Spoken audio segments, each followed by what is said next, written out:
everybody. Welcome back to another episode of TEDxMellenStreet Live.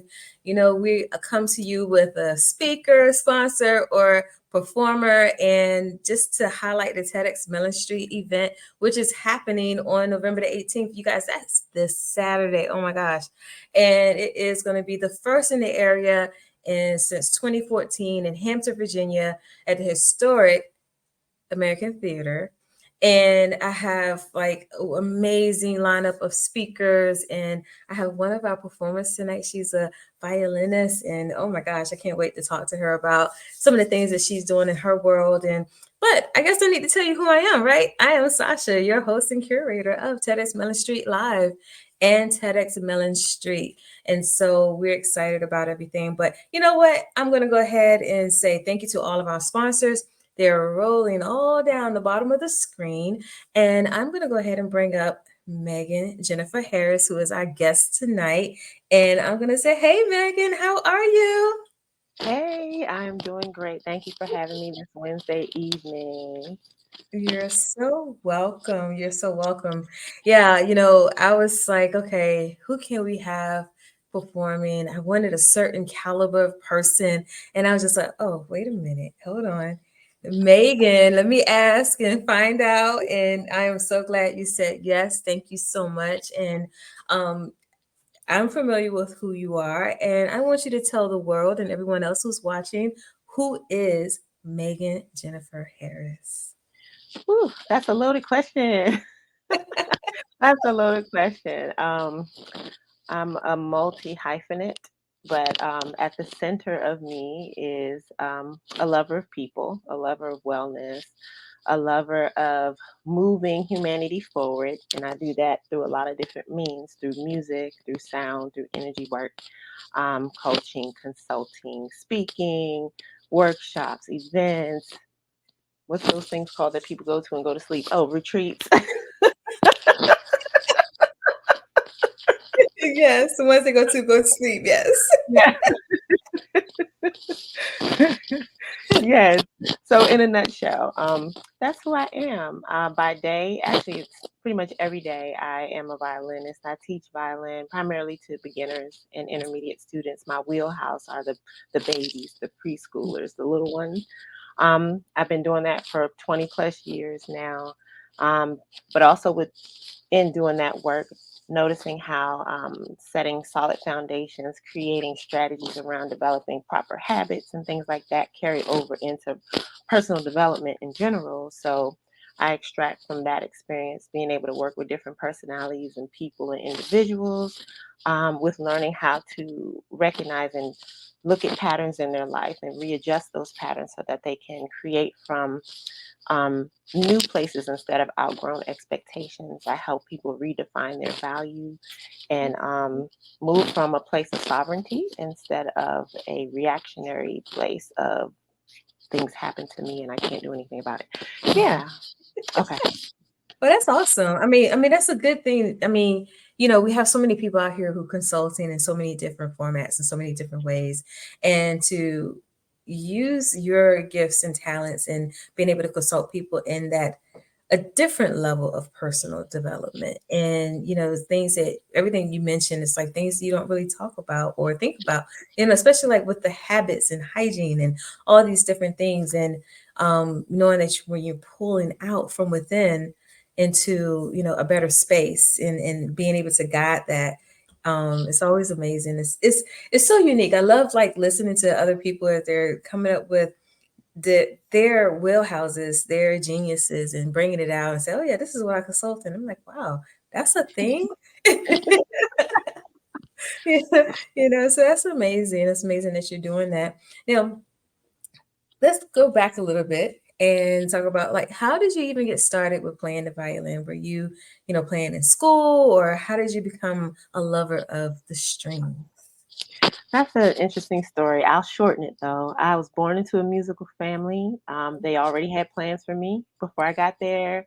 One of those plans was to sing and also to play the flute. Hmm. But at around 5, 6 years old, when it was time for me to start playing the flute, I exercised my voice and was like, no, I want to play the violin. And they let me. So Okay. I started learning violin at 7. That's when I started Mm, taking went through a program. And I it wasn't something that was encouraged in terms of a career. It was more so enrichment, and we just do this as a family to keep us busy, and yeah. because mom's talented and so forth, it was her dream. Um but quickly say the story, Megan. I changed paths. Huh. Okay, so as a young child, I didn't know what I wanted to do because I was Mhm. always being told what to do. So Okay. everything that I wanted to do other than play the violin was thwarted, was basically said, no, can't do that, don't have time for it. So I stopped dreaming, I stopped reaching, I just did what they told me to do. Okay. And then there came a place in my young adult life where the person who was telling me what to do suddenly passed away. And then I was just like, okay, now what do I do? So I went through my journey up and down, in and out, valleys, and all that kind of thing. And violin fell back into my lap because I had put it on the shelf for a while to explore some other things, but it came back into my life. And every time it came back into my life, there was a newness. There was a Mhm. new opportunity. First time was in college when I had lost my voice. So I had sang my whole life and hated it. And then I got to a point where I couldn't because I developed vocal nodules. So then Oh, violin became my voice. Even mhm. then, I didn't know it was going to be a career. It wasn't until like the 9/11 crisis and recession and all that stuff. I was working in Mhm. engineering and doing nothing related to music. And I couldn't find a job for almost 2 years. And then I stumbled upon a teaching position, teaching violin, and all the um, hair raised up on my skin. I got Oh, goosebumps. And that's when I was like, oh, I'm doing that. Did it, fell in love with it, went back and learned a lot of pedagogy and all things around teaching an instrument. And I mhm. just fell in love with it. So that's how I got to that place. And my voice still doesn't work. Like I still can't sing anymore. It's Oh, bad. It's really sad. I sing through the violin now. oh, Hmm. wow, that's amazing. And even though, with your singing, it was just probably just wasn't for you. It's just like, okay, let me just keep bringing this instrument back into your life. Like, okay, this is the real deal. You picked, like the violin's like, you picked me. Hmm.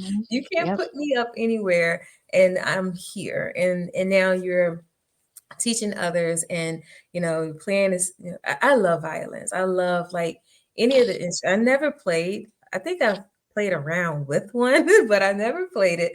But I love the string instruments. There's something about the strings, especially with the violin and the different pitches that you can hit. So I'm just like ready to hear what you're going to play on Saturday. And, being there with us and being able to share your musical talent and gift with everyone at TEDxMellenStreet. And it's going to be an exciting time and everything. So, are you ready? Almost. I still haven't decided on what genre of music I'm going to play. I'm still trying to Mhm. figure out the audience. Like everyone expects, classical music Yeah.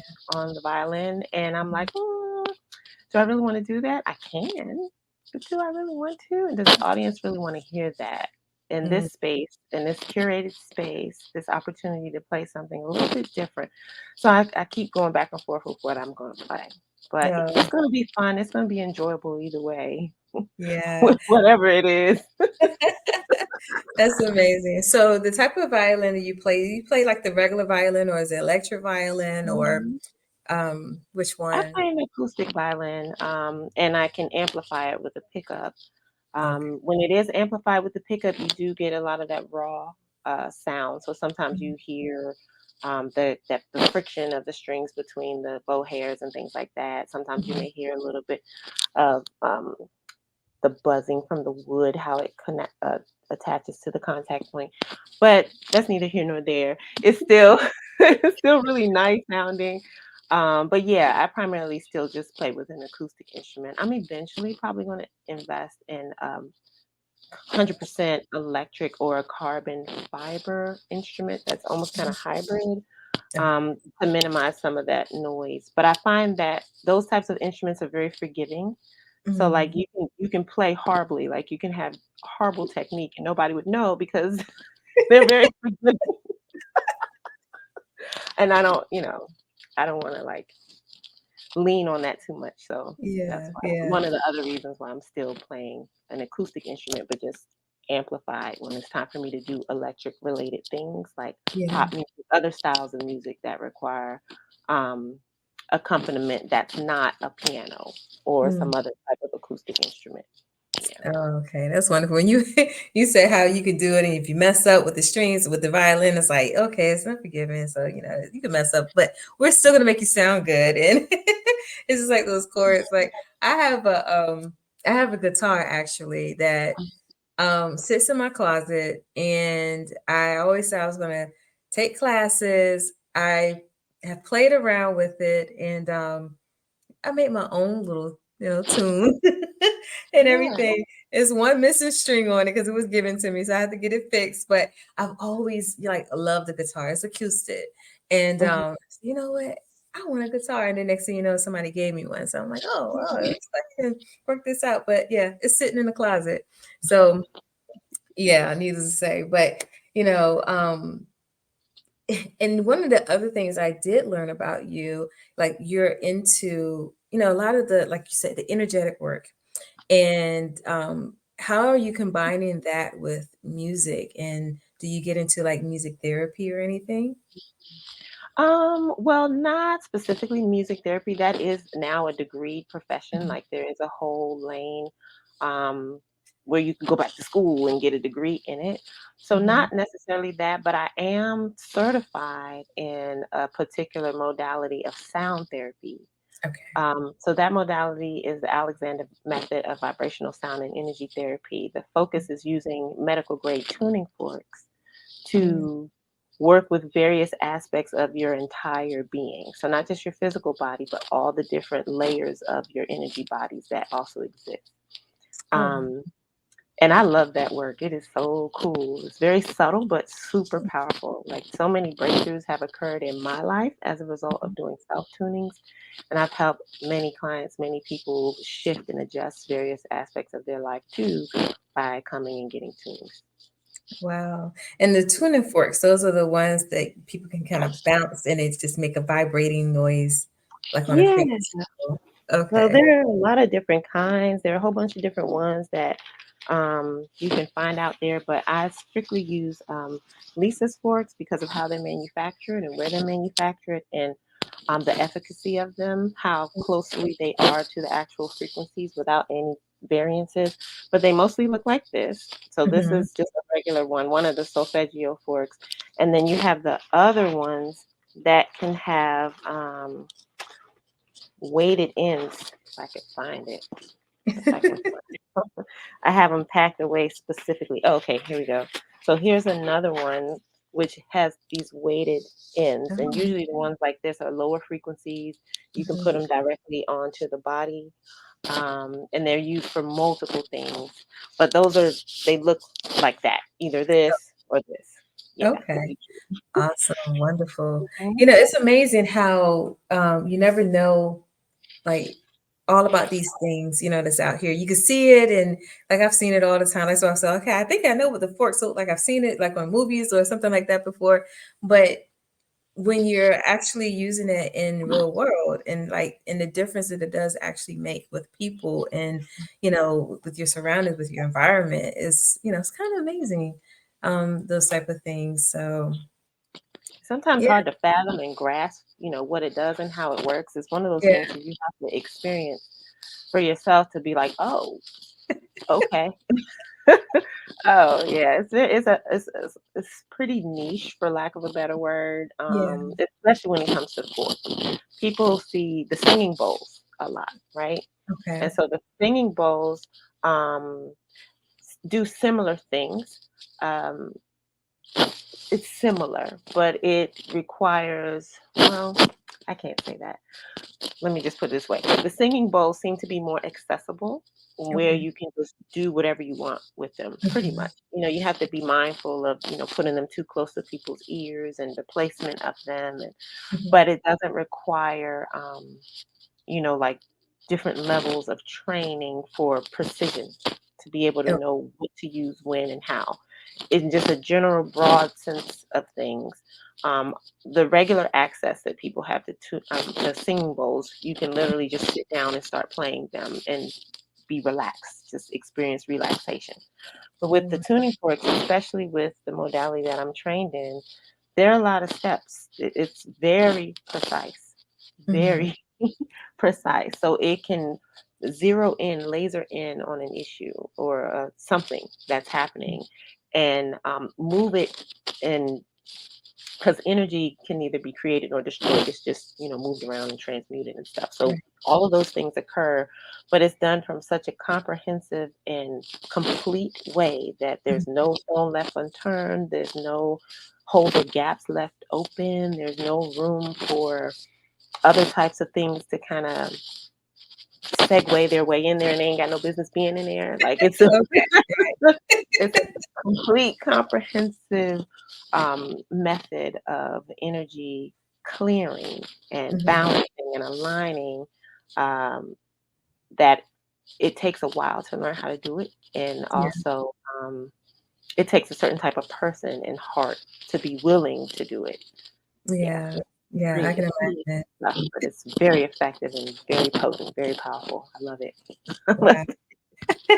And like you said, Mhm. it takes a certain person with a certain type of heart. And I know, like, being around you myself, I like, okay, yeah, you have the right heart. You're the certain person to be able to do those things. And that's amazing. It's amazing to see both sides of you, in this interview, because it's like, okay, yeah, here's this musical side of yourself and with the violin. And it's like, okay, yeah, the other part of who I am is all in energy work and energetic healing and everything, and how you're, you know, mixing the two together, whether you're intending to or not, in some cases it's still, even with the level of frequency, even with the strings and the violin can actually hit with the pitches, it's Yeah. like, okay, that still does a thing to people. I know it does something to me because, like, when I hear that high pitch, I just be like, oh, it's like it could put you in a trance if you're really into that type of music, and it's just so soothing and peaceful and can take you to a different place. So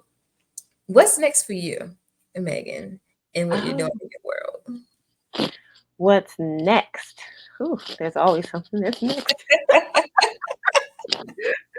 As a musician, the music never stops. So I'm always preparing for performances, always Mhm. learning new music, reviewing old music, just staying ready for performances.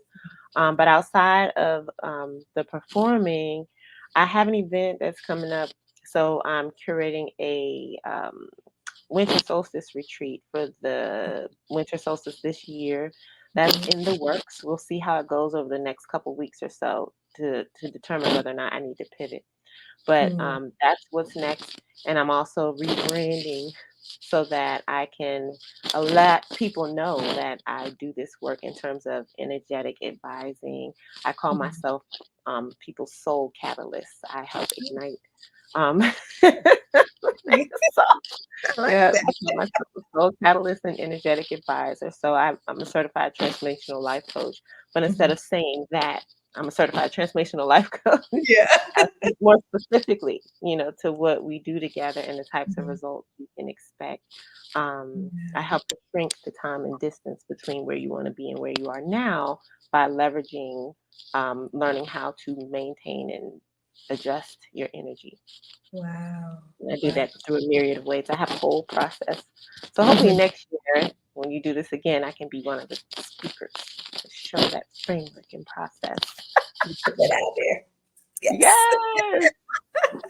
Yes, that Yes. would be amazing. Yeah. Because, like, with this year, with the theme we have is power of inclusion. So this is gonna be the Mhm. last question I ask you. So Okay. one of the things we challenged the speakers with was like thinking outside the box when it comes down to inclusion. And, Mhm. automatically we think equity, diversity, things like that. So I'll ask you the same question.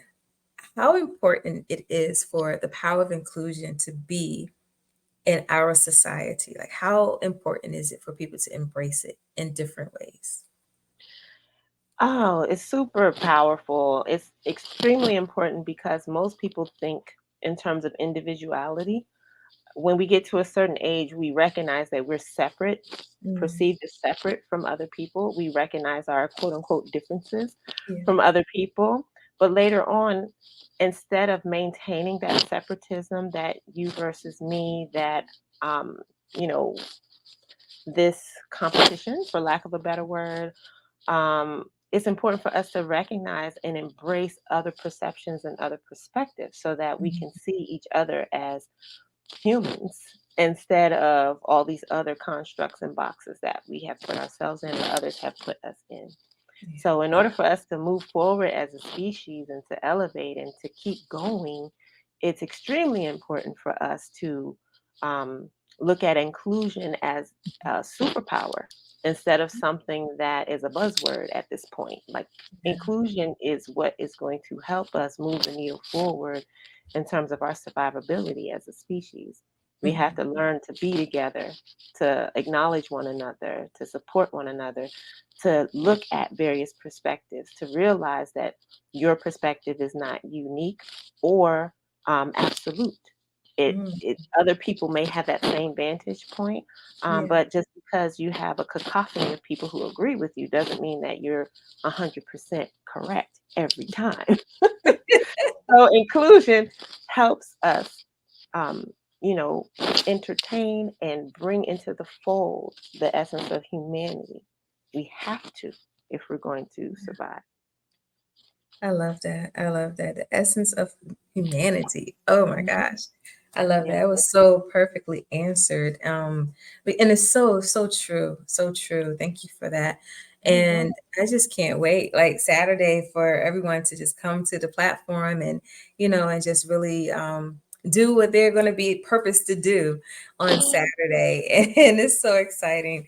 One of the things I just said, okay, well, we'll make sure that we have people up there, have the topics surrounding power of inclusion. We have, you know, the way I've done everything is to verb out the power of inclusion. It's like, okay, what else can I include? What else can I do? What else can I do to make it unique and to Mhm. bring it forth? And I'm so excited. And I hope that everyone out there, if you got your tickets already, and you happen to be watching, hope you got your tickets because we're sold out. But the event is on November the 18th, this Saturday, at the Historic American Theater in Hampton, Virginia. And we're going to have Megan Jenifer Harris, the violinist, is going to be up there, blessing us with her sounds and everything. And so many amazing speakers and other performers and a DJ. And like, we're just going to just set this thing off in a way that's like, okay, you know what? We're gonna have to take it up higher next year when we come back. But I thank you for your time this evening and being here with us on TEDxMellenStreet Live. And before we close out, I would love for you to give like final words of wisdom. Ooh, final words of wisdom. Um, ooh, okay. Final words of wisdom. Man, okay.